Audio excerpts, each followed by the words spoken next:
BJP से पैसे लिए बोल रहे ना, तो याद रखो आज अवाम में बोल रहा हूं मैं।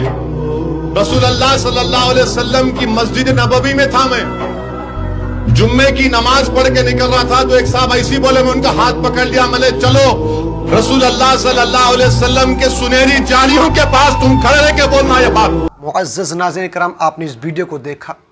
असदुद्दीन ओवैसी बीजेपी का आदमी है, असदुद्दीन ओवैसी बीजेपी का एजेंट है।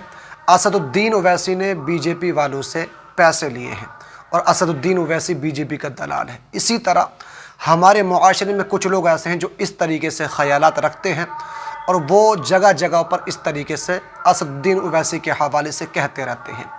मेरे प्यारे इस्लामी भाई, जब एक शख्स ने मस्जिद नबवी में असदुद्दीन ओवैसी साहब से ये बात कही और लोगों में उसने चर्चा किया, तो फ़ौरन असदुद्दीन ओवैसी ने उसका हाथ को पकड़ लिया और कहा कि चलो प्यारे मुस्तफ़ा सल्लल्लाहु ताला अलैहि वसल्लम की बारगाह में चलो और जाकर के ये बात कहो जो तुमने अभी कही है कि मैंने अगर बीजेपी वालों से पैसे लिए हैं तो तुम जाओ प्यारे मुस्तफ़ा सल्लल्लाहु अलैहि वसल्लम की बारगाह में चलते हैं और जाकर के ये बात तुम जाकर के कहो। आप सबसे पहले इस क्लिप को देख लीजिए। बीजेपी से पैसे लिए बोल रहे ना, तो याद रखो आज अवाम में बोल रहा हूं मैं।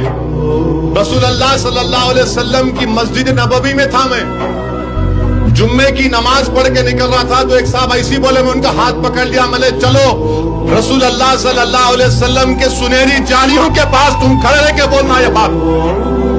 तुम सुनहरी जालियों के सामने, आका के सामने खड़े रह के बोलना कि असदुद्दीन पैसे लिया, मिला चलो मेरे साथ, तुम चलो। बोला मैं, मिला इस बारगाह से बड़ी कोई बारगाह दुनिया में नहीं है, चलो बोलो, आओ आका के सामने खड़े रह के बोलो तुम। और जो दुनिया में मेरे को बोल रहे, तुमको अशर में ये बोलना पड़ेगा, अल्लाह होगा और तुमको ये इल्जाम लगाने वालों, तुमको अल्लाह के सामने बोलना पड़ेगा। तुम तैयार हो जाओ उस दिन के लिए। तुम मेरे को बोलते, अरे मुझे जुनून है मजलिस को फैलाने का। क्या गुनाह है मजलिस को मैं फैलाऊंगा तो? कौन सा गुनाह कर रहा हूं मैं? पैसे लिए। अरे तुम्हारी तरबियत पैसों के ऊपर हुई होगी, मेरी तरबियत इसार और कुर्बानी पर हुई है।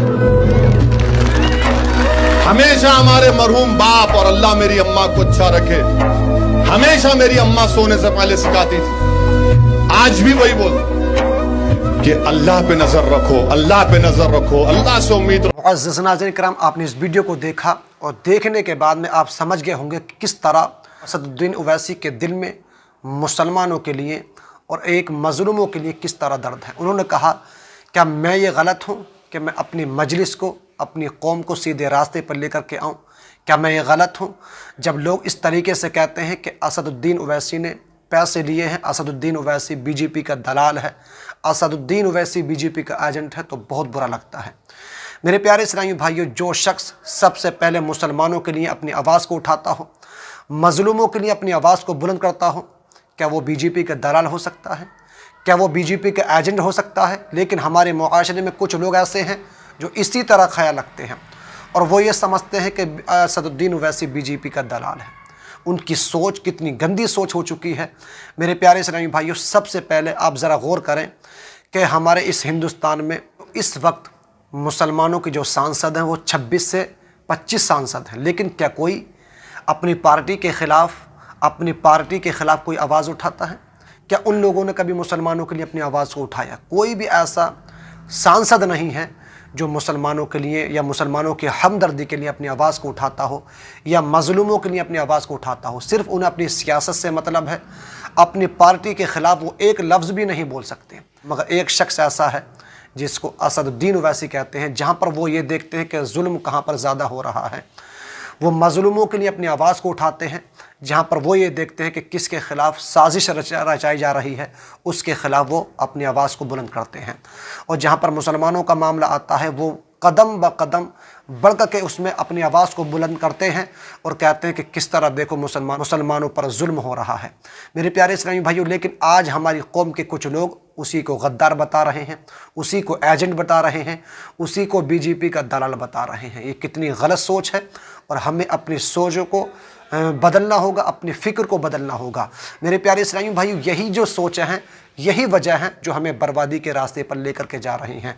मेरे प्यारे इस्लामी भाइयों, अगर आज हमारे पास अपनी लीडरशिप होती, आज हमारे पास हमारे कायद होते, तो प्यारे इस्लामी भाइयों हम इसी तरीके से ज़लील और रुस्वा ना होते, बल्कि हमारी बात भी रखी जाती और हम जो मांगे करते वो हमारी मांगे भी पूरी की जाती। अगर हमारी ये सोच यही रही, अगर हम इसी तरीके से दूसरों को अपने वोट देते रहे, आप सोचें कि आपने जिस किसी को भी वोट दिया, क्या उसने आपके लिए अपनी आवाज़ को उठाया? ऐसा नहीं है।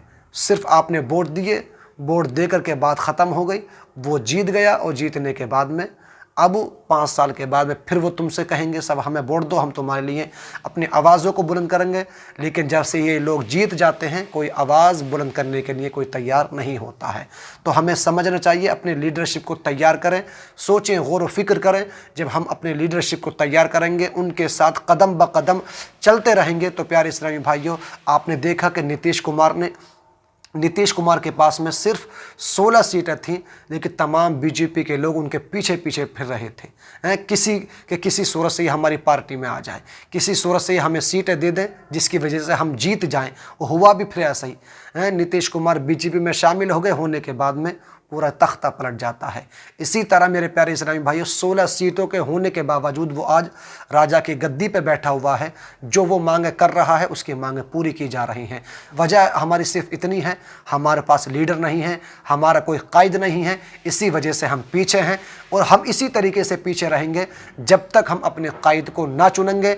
हमने अगर अपने कायद को चुन लिया तो इसी तरह हमारी बातें भी सुनी जाएंगी और हमारी मांगे भी पूरी की जाएंगी। आपकी क्या राय है? कमेंट बॉक्स में मुझे आप ज़रूर बताइए और इस वीडियो को अपने तमाम ही दोस्तों में ज़रूर शेयर कीजिए। अस्सलामु अलैकुम व रहमतुल्लाहि व बरकातहू।